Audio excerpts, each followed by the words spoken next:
All right, welcome to the Real Estate Rundown. Today, I am here with Eliot Tomaszewski. What's going down? Kayla Leos. Hello. And we are talking about Jamie Dimon's predictions and some other stuff. So let's kick it off. What's Jamie Dimon saying, Eliot? Well, he has a post that he came in, I think it was like Business Insider or whatnot, that he made a statement that, well, it's not a statement, it is fact that $150 billion of mortgages, commercial mortgages are going to come due this year. And then by, I think it was next year, an additional $300 billion that are coming due. And with rates, inflation, the economy woes that have been going on, that there's a lot of scare and the impact that it could really have on, the economy as a whole. I mean, you're talking jobs, you're talking circulation of economics in your local municipalities. So it's one of those things that, yes, I think in our residential world, sometimes you wonder, how does this have effect? But to me, when you look at that much money and the effect that it could have rolling downhill, could have impact if it hits wrong. So yeah, these people that were these building owners that were thinking, oh man, the rates will be low when they come due. Yep. And I'm just going to refinance them. I wonder if an agent told them to just marry the building, date the rate. Here comes the bride. So advice that didn't age well from the realtor population in mass. Yeah, so they were anticipating being able to keep the low rates. Yeah. That hasn't happened. And they're not going to be able to. Now they have to refi into higher rates, which will make their payments higher. And they're already, dealing with rental or, tenants that are moving out or, I know. Is this more emptier buildings? Is this going to be like the craze of like the commercial remod? Loan. Yeah, remod? the remodification into your commercial loan. Yes, it could be. Yeah, I mean, that's how you do it, right? Gotta bail them out. Well, and it's a whole different, situation. A lot of those are personally guaranteed loans. There's the way that they can sue people for defaulting, and that is an entirely different way than residential. So if that was the case, I mean, and most of these people, you sue them, they lose, it's bankrupt, right? So in most cases, so I think that it would be advantageous for the banks to do modifications in those sectors that are hitting hard. Depends on who, though. Well, right? I think that I guess it does depend on could cause bank runs. We could Yes. see a repeat of Silicon Valley Bank and see bank runs. And also, I think that we were kind of talking about this before the podcast, but a lot of the reshuffling of America that occurred during the pandemic, I think, is causing the vacancies in the commercial space. So will there be a return to work mandate, and potentially what will that do? Maybe that'll improve the commercial outlook, but what would that do to the residential outlook, especially when you have places like Boise, Idaho that just blew up during and right after the pandemic because a lot of people from other places moved there. And I know that Phoenix was definitely the recipient of a ton of new residents that, call Phoenix home now because they can work from home. So what will happen in the event work from home is denounced? Yikes. Yeah, right? Yeah, I wonder, and it's something I know nothing about it, just listening to you say, I wonder how much the lunch sector was hit, right? Like, so people that go to work, right, just going out for lunch, all those types of things, was that pretty much obliterated? And I'm just saying one little small sector of, money moving. You're talking about restaurants exactly around the food trucks that are around the buildings and stuff. Yeah. Yeah, when you talk about that at scale, that's a boatload of money. Yeah. You would think that would have had impact, though, on coffee shops, too. Oh, absolutely. Starbucks seems to be doing okay. Yeah, exactly. They didn't seem to skip a beat. So the commercial potential meltdown, is that what we're calling this? Potential. Yeah, I think we're definitely going to see some smaller banks go out. It's going to happen. You don't think the government will just keep them propped up? Not the smaller banks. I don't know. I kind of do. If it's kind of do. We'll if just it's too big money. to fail, I mean, there's obviously the too big to fail banks, and they're definitely going to prop them up. But some of the smaller ones, I don't think.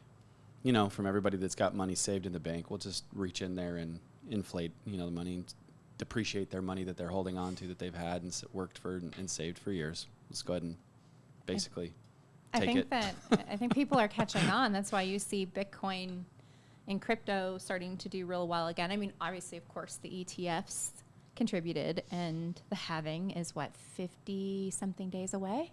How many days away from halving are we? 51?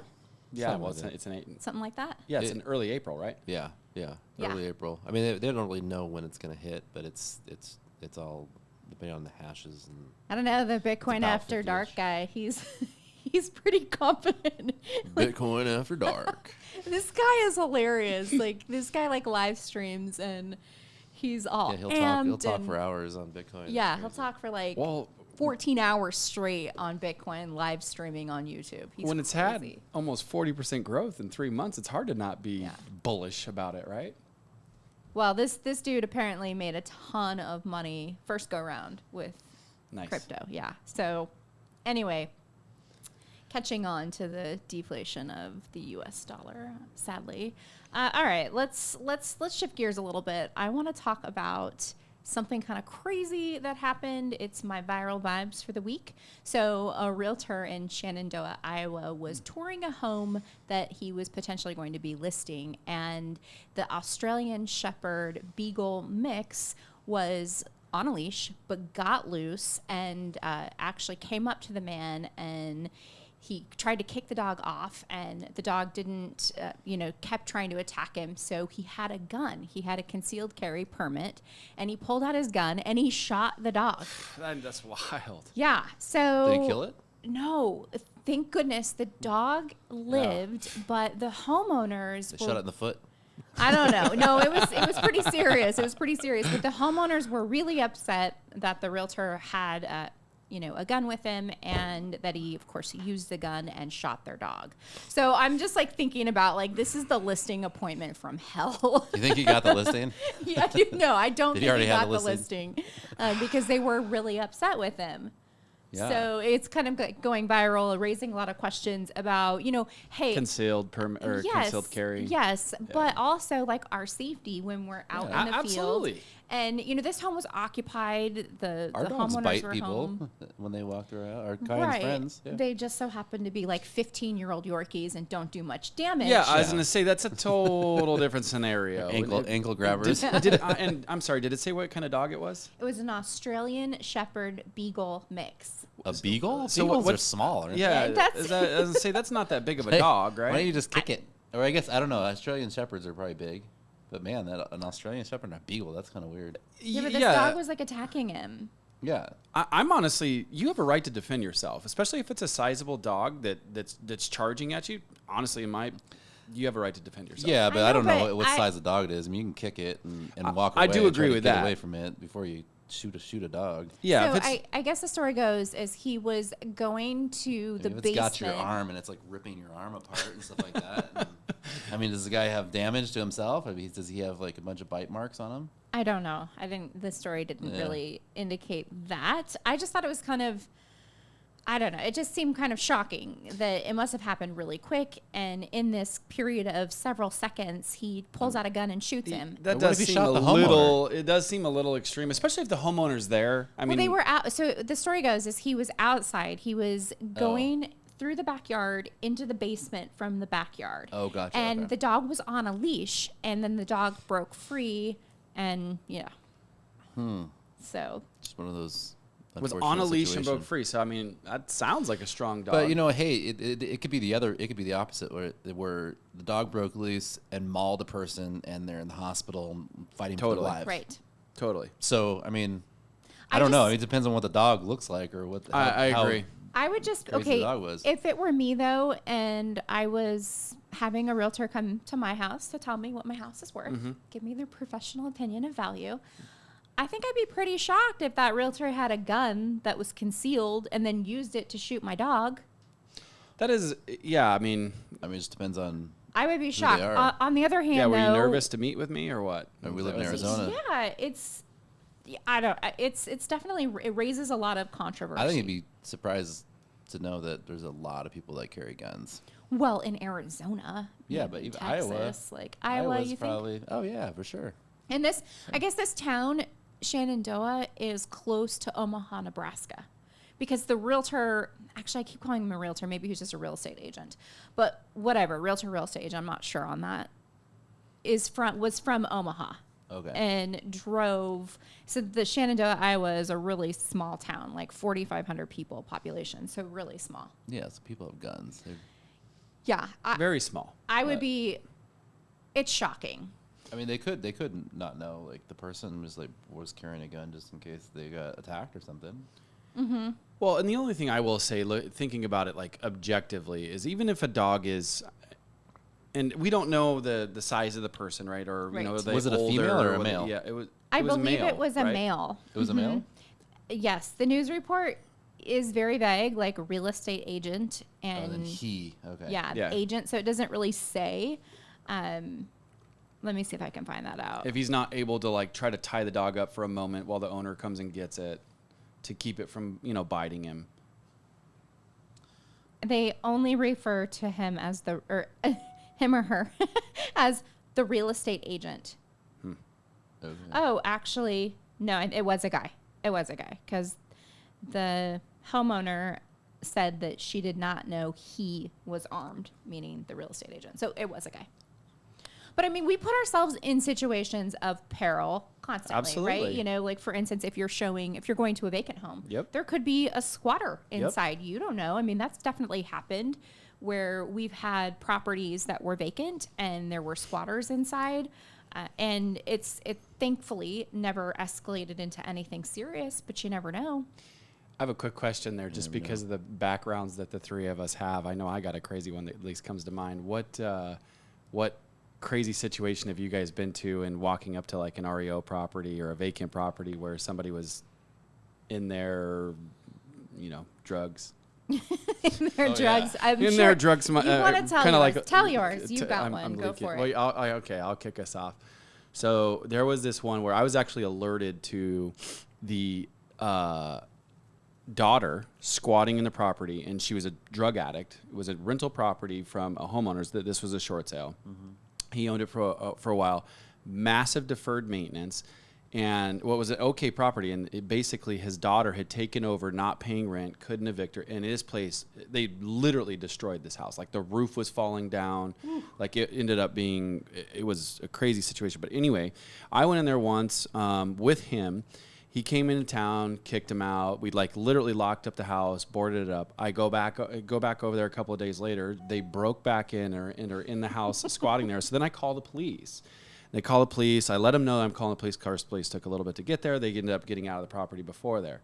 Go back there a third time, and they were back in the house again. That time, I literally just kind of didn't say anything, and I let the police go over there. And I think that she ended up getting like arrested for trespassing. The dad pressed charges, the whole thing. But I mean, and when I go in there, when you go in there, I mean, it was.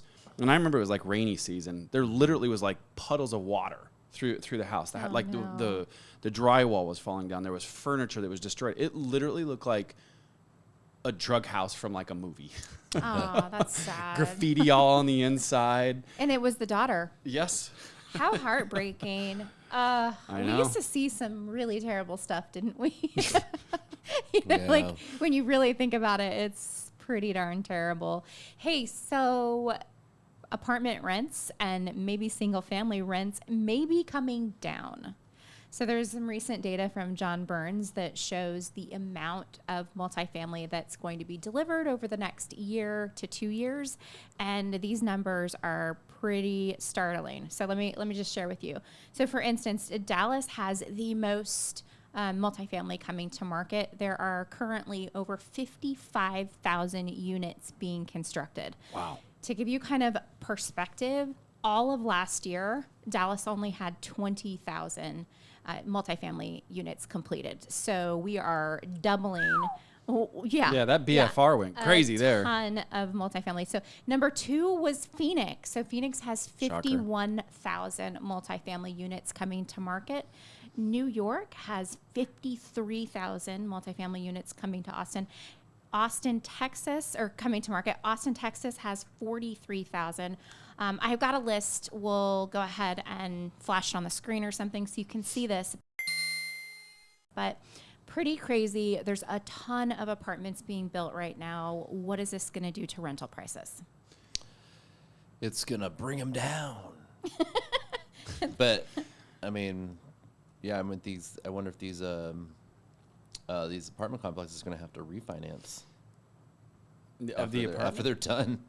I mean, if they just have building loans, or you go right to the developer. And here I'm thinking, like, in terms of, what's the everyday, American, what's the benefit that they're going to get by all of this new supply? Mm-hmm. You're thinking in terms of the developer and what's the risk profile. If they can't rent them for what they're absolutely what they need to rent them for, because they may have started building them back when the rents were really high, and then all of a sudden the market changes and they're done with all these buildings, and then, then they have to lower the rents. This makes me think about that entry-level house landlord as well, that a lot of them that are kind of on the cusp of that cheaper rent, well, now that this new influx is in there, they can go get a multifamily unit that's probably nicer on the inside than that single-family rental. Now, is that going to bring those landlords, cause them to put their house on the market and actually create new inventory, because now the time is, it's a sign to cash out. Right. So their ROI isn't going to be as high. Yeah, it's going to be really interesting. And what about institutional landlords? How is this going to impact them? Are they kind of risk profiled enough because rates were so low and they're in these properties for, so cheap that maybe it won't impact them? It could, though. I think it would, especially as many properties as they own. It has to in certain sectors. Yeah, especially you look at these markets that like Dallas, Phoenix, Houston. Houston has about 31,000 Houston may get a problem. Units coming. Charlotte, North Carolina, 33,000 coming. Denver, almost 30,000 coming. Nashville, 23,000. Raleigh, Durham, 24,600. So, I mean, these are hot spots for rentals. Which is crazy. I mean, this is just the aftermath of all of those conferences that we were at a couple of years ago when they were talking BFR, build for rent, build for rent, build for rent. But these are apartments, right? These are apartments, but build for rents are still really prevalent, and I'm sure. Are they considered apartments? Do you think that's no? Multifamily is apartment, so build for rent still considered single family. So these are actual apartments, like 1-bedroom, 2-bedroom apartments. Wow, that's a lot. Okay, so these are that's too much. I thought that's the point. That's why we're talking about this. Like, what are these people gonna do? Yeah. Like, who's gonna be renting these? I mean. I thought some of those built for rents were like those cluster style, like basically fourplexes, nice fourplexes that they were building. Like I can think of a few of them. No, they're cubes. Chandler. They're like single cubes. Yeah, but there's 4 units in them, right? No, one. It's just a okay. house. I must have my wires crossed. Maybe they could do them differently. The ones that we see out by us are definitely their own little units. They're tiny. They're like little mini houses. I see.